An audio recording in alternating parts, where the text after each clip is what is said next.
Merci Monsieur Latif, merci à Dignité et Droits de l'Homme, DDH TV. C'est toujours un plaisir de vous retrouver.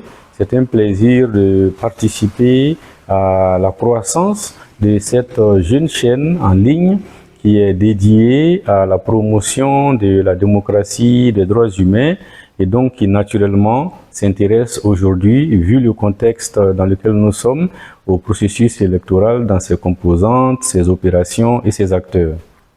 Alors, vous posez une question qui peut paraître facile de prime abord, mais vous savez très bien que des personnes très sachantes, des experts, des philosophes, des écrivains, des juristes ont écrit des ouvrages entiers sur la question de la démocratie. Comme vous l'avez précisé en introduction, il s'agit pour nous aujourd'hui de nous adresser aux citoyens lambda, au simple citoyen qui veut comprendre le processus électoral, le processus démocratique.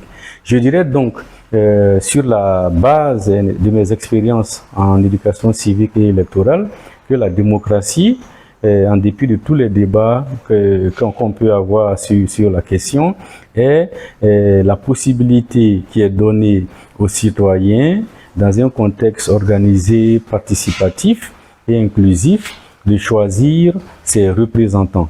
C'est-à-dire ici, une définition qui est très courante et qui est en même temps très complète, c'est-à-dire que sa fréquence et son ancienneté n'enlèvent rien à la pertinence de la définition. C'est le pouvoir du peuple, par le peuple et pour le peuple.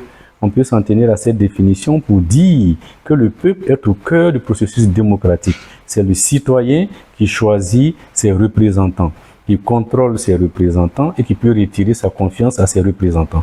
Voilà ce que nous pourrions dire pour faire simple. La société démocratique est donc la société la plus répandue à notre époque, avec des variantes bien entendu, avec des hauts et des bas, mais qui permet aux citoyens, donc au peuple, d'être au cœur du processus de choix de ses représentants. Alors, vous me posez également la question de savoir qu'est-ce que est l'élection. Alors, à partir de cette donnée que nous avons précisée sur la démocratie, l'élection est le processus collectif par lequel l'ensemble des citoyens d'un pays donné choisit ses représentants.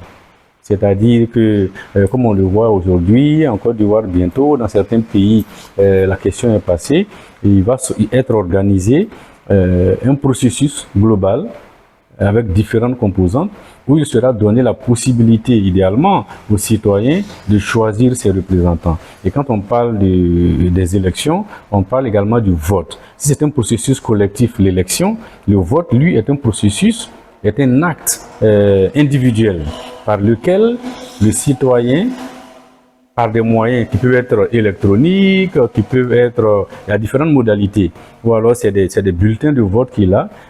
Donc l'acte individuel par lequel un citoyen, selon le principe one man, one vote, comme on dit en anglais, un citoyen, un électeur, une voix, va aller valider son choix par rapport au président de la République, par rapport aux députés ou par rapport à un autre type d'acteur qui va le représenter.